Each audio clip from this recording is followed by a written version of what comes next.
Series की शुरुआत में हम देखते हैं कि एक लड़का अपने क्लासरूम में पोएम पढ़ रहा होता है और उसे पोएम पढ़ता हुआ देख स्टूडेंट्स और टीचर खुश हो रहे होते हैं क्योंकि वो बहुत ही ज़्यादा हैंडसम होता है। इस हैंडसम लड़के का नाम सीहुन होता है और ये एक प्ले बॉय होता है।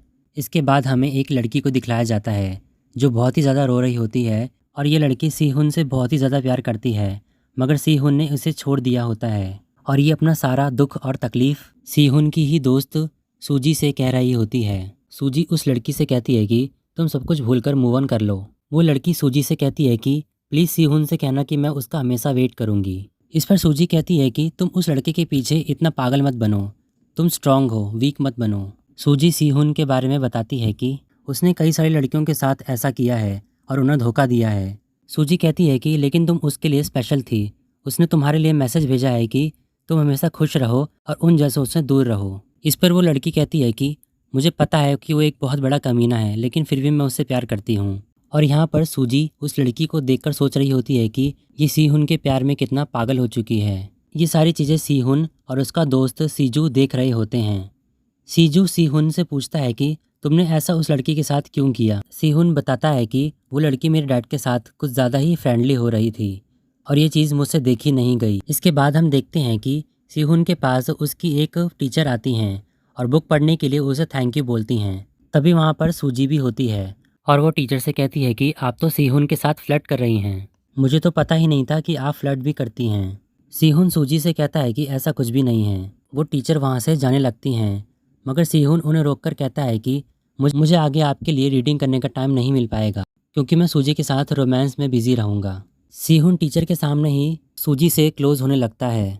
सूजी सीहुन से कहती है कि टीचर के सामने ऐसा मत करो। टीचर वहाँ खड़े होकर उन दोनों का लवी डबी वाला रोमांस देख रही होती हैं और जेलस हो रही होती हैं। फिर कुछ ही सेकंड्स में वो वहाँ से चली जाती हैं। जैसे ही टीचर वहाँ से जाती हैं, सीहुन और सूजी एक दूसरे से दूर हो जाते हैं। सूजी सीहुन से कहती है कि देखा तूने, वो कितनी जेलस थी, वो तुझे बहुत लाइक करती हैं। इसके बाद हम उन सभी की हाई स्कूल ग्रेजुएशन सेरेमनी को देख रहे होते हैं और सूजी को वहाँ एक ठरकी टीचर मिलता है। वो टीचर सूजी से पूछता है कि तुम्हारी मॉम कहाँ है। सूजी बताती है कि मेरी मॉम थोड़ी बिजी हैं। फिर वो टीचर कहता है कि तुम्हारी मॉम को एक मैसेज देना था। वो टीचर कहता है कि पूरे स्कूल में सिर्फ तुम्हारी मॉम ही थी जिन्होंने मेरे खिलाफ वोट किया था, लेकिन फिर भी मुझे प्रमोशन मिल ही गया। सूजी इस पर कहती है कि उन्हें वैसे तो इस पर कोई फ़र्क नहीं पड़ेगा, लेकिन मैं उन्हें बता दूंगी। इसके बाद वो टीचर सूजी से कहता है कि तुम्हारे पापा जेल में है ना, और तुम्हारी मॉम अकेले हॉस्पिटल को संभाल रही हैं। तुम्हें अपनी मॉम की बात को मानना चाहिए और उन्हें परेशान नहीं करना चाहिए। इसी तरीके की बातें करके वो टीचर सूजी को बहुत ही ज़्यादा इरिटेट कर रहा होता है। तभी वहाँ पर सीहुन आता है और उस टीचर का मुंह बंद कर देता है। तभी सूजी वहाँ आए एक गेस्ट को देखती है। उन्हें देखकर सूजी को अपने पास्ट की बातें याद आने लगती हैं। वो गेस्ट सूजी के पहले ड्राइंग टीचर थे जो सूजी को पेंटिंग वगैरह सिखाते थे, मगर सूजी और वो ड्राइंग टीचर एक दूसरे के क्लोज आ जाते हैं। सूजी की मॉम को इन सब के बारे में पता चल जाता है और वो उन ड्राइंग टीचर को वहाँ से भगा देती हैं। वहाँ से जाते समय वो ड्राइंग टीचर सूजी से कहते हैं कि अब से तुम सिर्फ अपनी पढ़ाई पर ध्यान देना। तभी वहाँ पर सीजू हीरो की तरह एंट्री लेता है। फिर हम देखते हैं कि स्कूल की ग्रेजुएशन सेरेमनी स्टार्ट हो जाती है, लेकिन यहाँ पर हम फ्लैशबैक में देखते हैं कि सीहुन, सीजू और सूजी ने लिटरेचर टीचर को एक्सपोज करने की प्लानिंग बनाई होती है क्योंकि वो लिटरेचर टीचर बहुत ही ज़्यादा ठरकी होता है और उसकी एक फियांसी होने के बाद भी उसका उन तीनों की ही क्लास टीचर के साथ अफेयर चल रहा होता है। वो तीनों अपने टीचर की प्राइवेट वीडियो को रिकॉर्ड करके वहाँ स्क्रीन पर चला देते हैं और ये वीडियो स्टूडेंट्स और टीचर देखने लगते हैं। उस वीडियो को देखने के बाद सभी के बीच हंगामा मच जाता है। इतना सारा हंगामा होने के बाद क्योंजू उन तीनों के पास आती है और उन तीनों से कहती है कि तुम ही तीनों ने उस वीडियो को बनाया है ना, तुम तीनों कितने कूल हो, तुमने बिल्कुल ठीक किया। इस पर वो तीनों कहते हैं कि हमने कोई वीडियो नहीं बनाई है। नेक्स्ट सीन में हम देखते हैं कि एक जीयंग नाम का आदमी आता है और वो सूजी को वहाँ लेने के लिए आया होता है, मगर सीहुन और सीजू उसे रोकते हैं उस आदमी के साथ जाने के लिए। और सूजी कहती है कि तुम दोनों अपनी बकवास बंद करो और मेरे इस मामले से दूर रहो। फिर हमारी इस कहानी में हमारी मेन हीरोइन की एंट्री होती है जिसका नाम होता है तेही। क्वांजू और तेही बेस्ट फ्रेंड्स होते हैं और वो दोनों एक रेस्टोरेंट में आए होते हैं। क्वांजू की आज ग्रेजुएशन सेरेमनी थी, मगर इस सेरेमनी के बारे में उसने अपनी मॉम को नहीं बताया था। इसके लिए तेही क्वांजू को डांटती है और उससे कहती है कि तुमने ऐसा क्यों किया, तुम्हें ऐसा नहीं करना चाहिए था। तुम्हें अपनी मॉम को बता देना चाहिए था कि तुम ग्रेजुएट हो गई हो। इसके बाद बातों ही बातों में कॉन्जू उन्हीं के स्कूल के उन 3 स्टूडेंट्स के बारे में बताती है, सूजी, सीहुन और सीजू।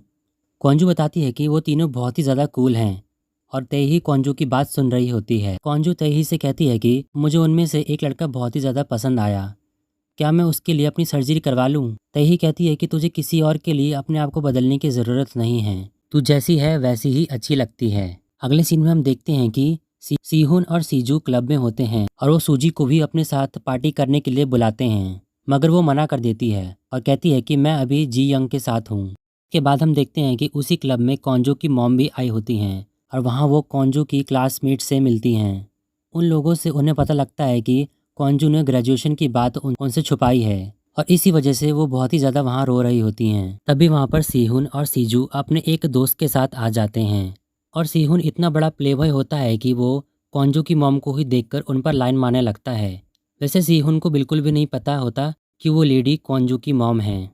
फिर वो सभी लोग मिलकर वहाँ बॉटम्स अप करने लगते हैं। इधर दूसरी तरफ हम देखते हैं कि सूजी जी यंग के फ्रेंड्स के साथ पार्टी करने के लिए आई होती है, लेकिन वहाँ पर सूजी को बहुत ही बड़ा झटका लगता है जब जी यंग सूजी से ये कहता है कि मैं तुम्हारे साथ इस क्योंकि तुम्हारी मॉम ने मुझे फोर्स किया है तुम्हारे साथ रहने के लिए। जी यंग सूजी से ये भी कहता है कि हमारा कोई मैच नहीं है, हमारे लिविंग स्टैंडर्ड्स अलग हैं, तुम इतनी अमीर नहीं हो कि मैं तुम्हारे साथ रहूं। ये सब सुनने के बाद सूजी हैरान रह जाती है। इसके बाद हम देखते हैं कि सूजी अपनी मॉम के पास आती है और उन पर गुस्सा करती है, ये कहकर कि आपको जियोंग को फोर्स नहीं करना चाहिए था मेरे साथ रहने के लिए। अगले सीन में हम देखते हैं कि क्लब में सीहुन के पास एक लड़की आती है और उसके साथ फ्लर्ट करने की कोशिश करती है। अभी वहाँ पर कॉन्जू की मॉम मिस नायुन आ जाती हैं और सीहुन उस लड़की को उठा देता है और मिस नायुन को अपने पास बैठा लेता है। सीहुन मिस नायुन से कहता है कि आपको देखकर लगता नहीं है कि आपकी एज ज़्यादा होगी। सीहुन वहाँ पर मिस नायुन से कैजुअल होने लगता है और मिस नायुन से पूछता है कि अगर मैं आपके साथ कैजुअल होता हूँ तो क्या आपको कोई प्रॉब्लम तो नहीं है? मिस नायुन कहती हैं कि नहीं, मुझे कोई प्रॉब्लम नहीं है। इसके बाद हम देखते हैं कि सूजी अपने बेस्ट फ्रेंड्स के पास आ जाती है और उन दोनों के साथ अपना दुख शेयर करती है। नेक्स्ट सीन में हम तेही और कॉन्जू को देखते हैं। तेही अपना बर्थडे सेलिब्रेट कर रही होती है। तेही अपने मॉम डैड के साथ नहीं रहती है, उसके डैड जर्मनी में रहते हैं और उसकी मॉम से उसकी बनती नहीं है, इसलिए वो उनसे मिलती नहीं है। कॉन्जू तेही से कहती है कि तुम अपनी मॉम से जाके मिलो, थोड़ी नॉर्मल बनो और अपनी मॉम से पैसे लो अपनी पढ़ाई के लिए। और इसी के साथ ये पार्ट यहीं पर ही एंड हो जाता है।